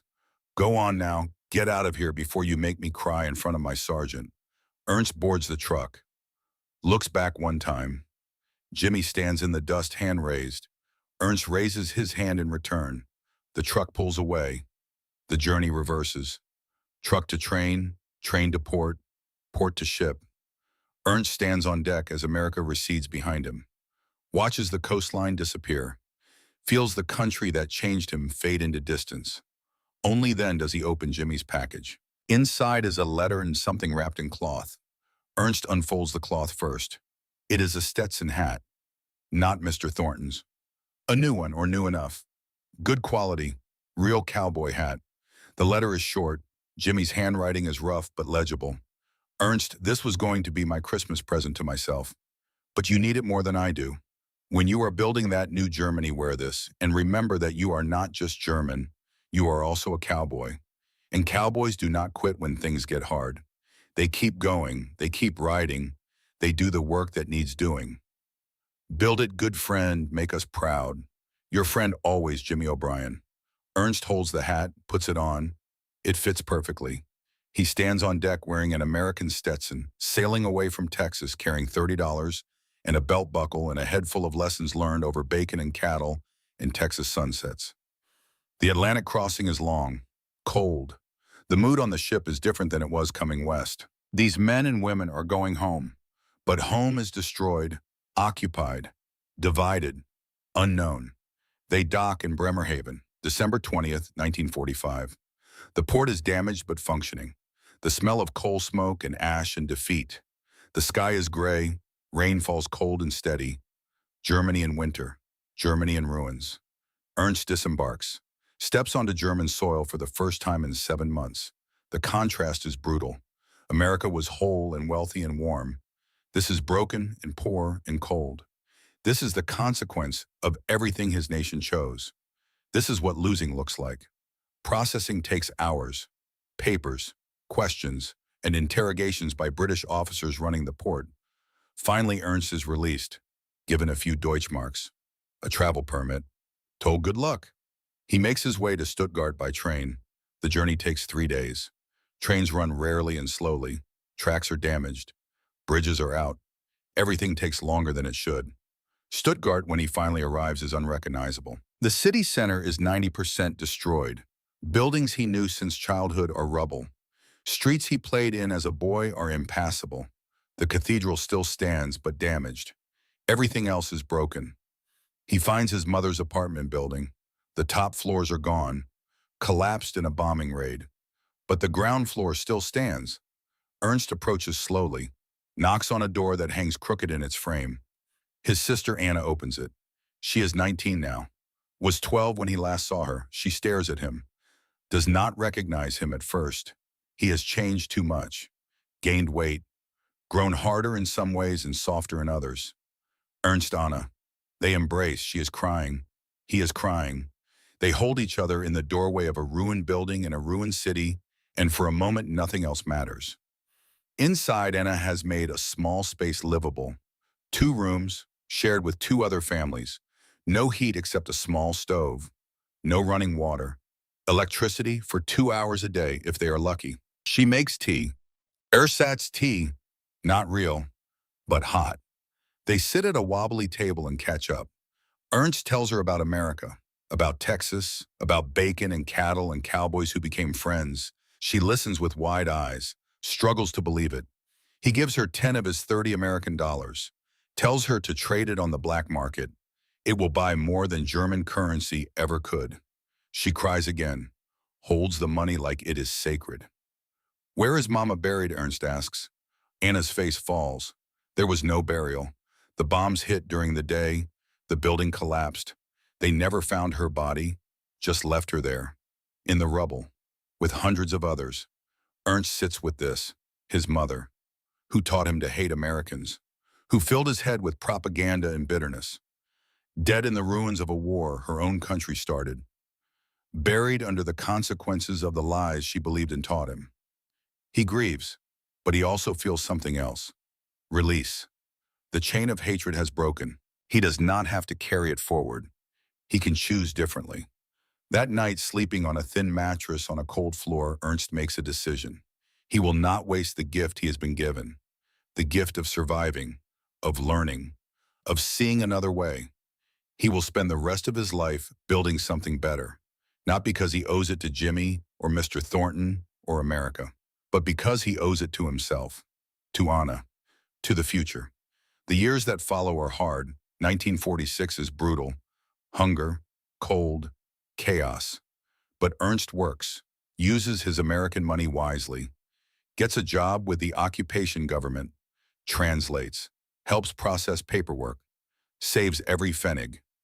1947, he enrolls at Heidelberg University, studies political science, reads everything he can about democracy, about federalism, about how free societies govern themselves.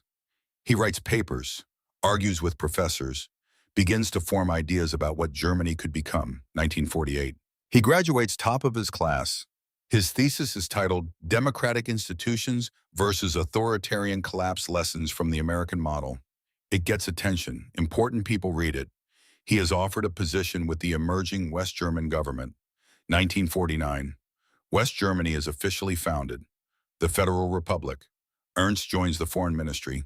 He is 29 years old, the youngest diplomat in the new government. His job is to help build relationships with America. to bridge the gap between former enemies. It is the job he was born to do, or rather, the job he was reborn to do, in Texas, over bacon and cattle drives and conversations under stars. 1950. Ernst is assigned to Washington, D.C., returns to America, not as a prisoner this time, as a diplomat, as a representative of a new Germany, a democratic Germany, a Germany trying to be worthy of partnership with the nation that showed it mercy in defeat. He writes to Jimmy, gets a reply. They meet in Washington, two old friends, the cowboy and the diplomat. They drink together, talk late into the night, remember Texas, promise to stay in touch. Meanwhile, Lucky opens his restaurant in Munich, 1952, the Texas Diner, American food, bacon and eggs, hamburgers, coffee. It becomes popular, a place where Germans and American soldiers stationed in Bavaria meet, eat together, talk, build friendships across the divide. Greta returns to nursing, teaches at a medical school, becomes known for her lectures on medical ethics, on the oath to do no harm, on learning from Germany's darkest chapter. Werner opens a school, teaches critical thinking, philosophy, how to recognize propaganda, how to question authority. His students will become leaders in the new Germany. Elise studies history, earns her doctorate, writes extensively about the mechanisms of totalitarianism, about how ordinary people become complicit in evil. Her work is difficult, painful, essential. All of them changed by Texas, all of them building a better Germany because they saw a better way. The years pass, Ernst rises through the diplomatic ranks, works on NATO, on the Marshall Plan, on building the alliance that will define the Cold War. He never forgets what he learned in Camp Swift, never forgets that bacon, never forgets that real strength is shown not in cruelty, but in generosity. 1963. Ernst is now 43, an established diplomat, respected, trusted. He is invited to speak at the LBJ Ranch in Texas, a conference on transatlantic relations. He accepts immediately. While in Texas, he arranges a side trip to Amarillo, to Thornton's ranch. Mr. Thornton died in 1958, but Jimmy still runs the place. Took it over when the old man passed. Married, has 2 kids, lives the cowboy life he was born to. Ernst's car pulls up to the ranch. The same buildings, a little more weathered, but fundamentally unchanged. Jimmy is waiting at the gate. He is 47 now, more gray in his hair, more lines around his eyes, but still lean and strong. Still a cowboy. They see each other. Both men grin. Ernst gets out of the car. He is wearing a suit. Diplomatic. Professional.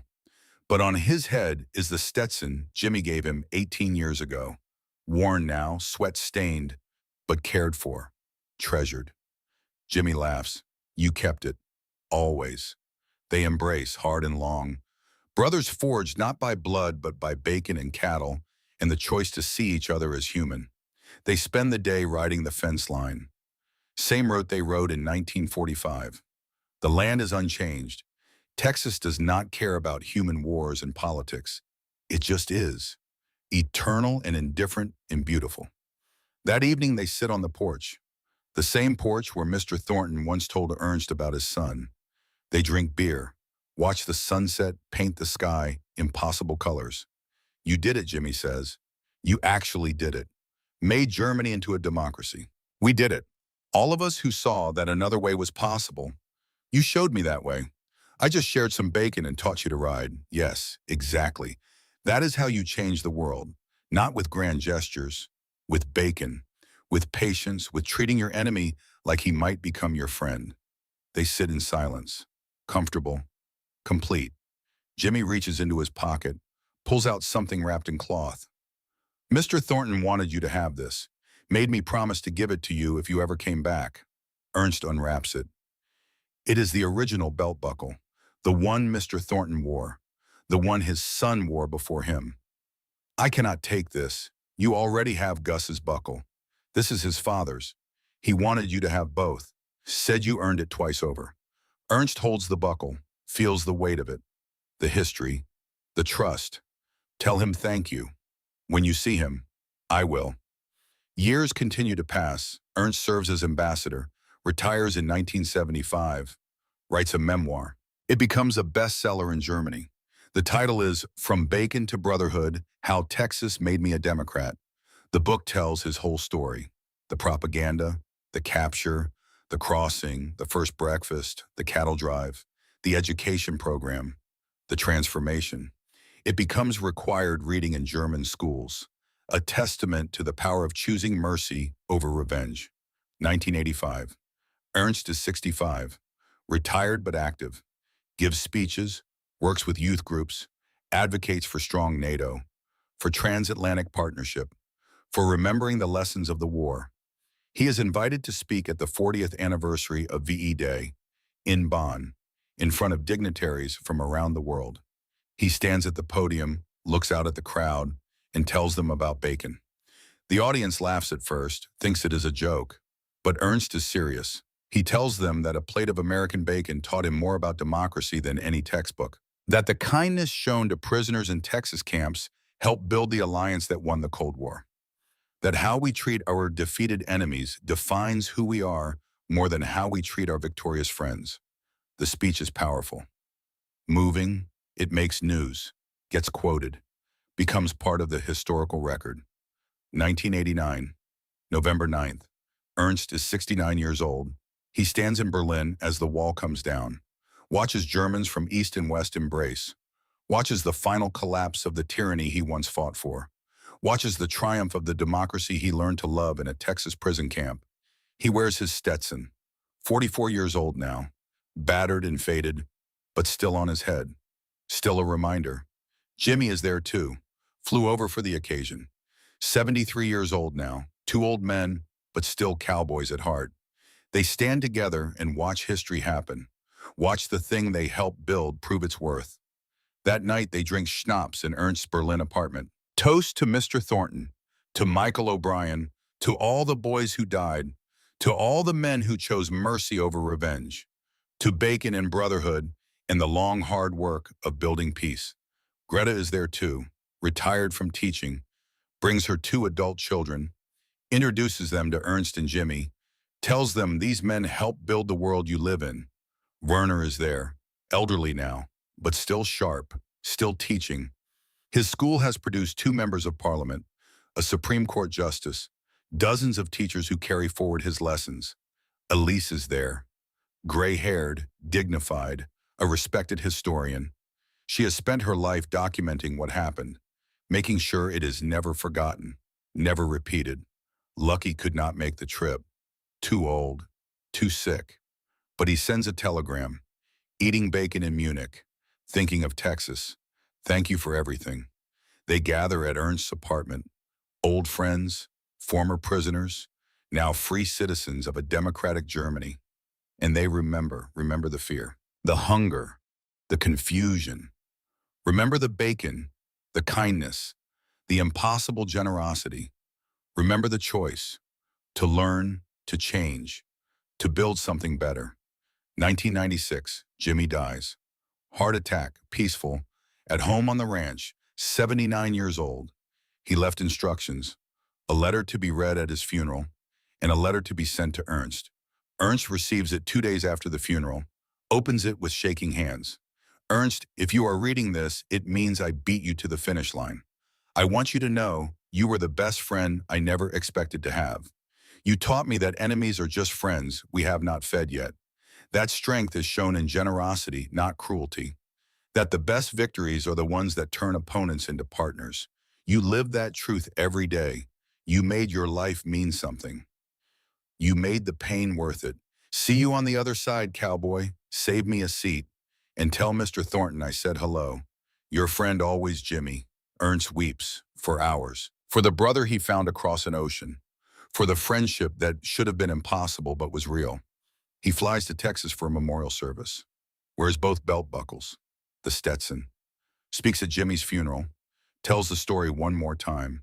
About the bacon, the cattle drive, the choice to see humanity in the enemy. Tells Jimmy's children and grandchildren, your father changed my life. And through me, he changed Germany. He helped build the peace we enjoy today. Not with weapons, but with kindness, with patience, with bacon. 1998, April 12th, Ernst Weber dies in his sleep. He is 78 years old. He has lived a full life, a good life, a life redeemed. His funeral is attended by German and American officials. Flags from both nations drape his coffin. The Stetson sits on top. Both belt buckles rest beside it. A letter is read, the one Jimmy wrote 2 years earlier. There is not a dry eye in the church. Anna is there, now 71. She speaks briefly. My brother went to war, a boy full of hate. He came home, a man full of hope. Everything good in post-war Germany he helped build, because Texas showed him a different way. Ernst's children speak, his grandchildren. They tell stories he told them about bacon and cowboys and the day everything changed. Ernst is buried in Stuttgart, near where his mother's building once stood. The city has been rebuilt, modern, prosperous, democratic. Everything his mother never got to see. Everything the war almost destroyed. Everything men like Ernst spent their lives building from the rubble. His gravestone is simple, his name, his dates, and underneath one line he learned that strength is kindness, and he never forgot the bacon. Years later, historians study the post-war period. Try to understand how Germany transformed from enemy to ally, from tyranny to democracy, from devastation to prosperity. They point to the Marshall Plan, to NATO, to wise policies and good leadership. All true, all important, but they often overlook the small moments, the individual transformations. The German prisoners who came home changed, who told their families that Americans were different than expected, who taught their children to question authority, who built democratic institutions because they had seen democracy work. They overlooked the bacon. But Ernst never did. In every speech, every interview, every conversation with young people trying to understand history, he always came back to that first breakfast, that moment when abundance shattered propaganda, when generosity cracked ideology, when simple human decency planted seeds that would grow into an alliance lasting 75 years and counting. Today in Munich, there is a small restaurant. It has been there since 1952. The sign says the Texas Diner, American food, bacon and eggs, hamburgers, coffee. The original owner, Ludwig Schmidt, died in 2010, but his family keeps it running. On the wall hangs a photograph. 8 men on horseback, dusty and grinning. Cowboys, Americans and Germans and Mexicans together. The caption reads, "The drive that changed everything." September 1945. Beside it hangs another photo, older, faded. It shows a breakfast tray, eggs, toast, hash browns, and bacon. Lots of bacon. The caption, Camp Swift, Texas, July 1945. The meal that changed my life. Young people come to the diner, eat burgers, drink coffee, look at the photos, ask questions. The current owner, Lucky's grandson, tells stories about Texas and cattle drives in a time when enemies became friends over breakfast. Some believe, some think he exaggerates. Old people always exaggerate, but he does not. Every word is true. The bacon was real, the transformation was real, the friendship was real, and the lesson endures. That how we treat our enemies in defeat says more about us than how we treat our allies in victory. That abundance can be a weapon more powerful than bombs. That kindness can win wars that armies never could. It is a simple lesson, almost too simple. We want victory to be complex. We want peace to require grand strategies and complicated diplomacy. But sometimes peace starts with bacon, with one meal, one moment, one choice to see the humanity in the other side. Ernst Weber understood this, lived it, taught it, and left it as his legacy. The bacon that changed everything, the breakfast that built an alliance, the meal that proved kindness is strength. And in the end, that is the most American story ever told. Not the story of our military might, not the story of our economic power, but the story of our choice in victory to be generous, to share, to see enemies as future friends, to feed them bacon and teach them to ride horses and trust them with cattle drives and treat them like men. That is the America Ernst learned to love. Not perfect, not without flaws, but capable of choosing grace over revenge, capable of seeing the long game, capable of investing in former enemies and building partners from the rubble of war. That is the America your generation built. That is the legacy you carry. And it started with Bacon in a Texas prison camp on a July morning in 1945. Never forget that. Never forget that the small choices matter. The individual kindnesses, the daily decisions to treat others with dignity even when you do not have to. That is how you win the peace. That is how you build a better world. One breakfast at a time.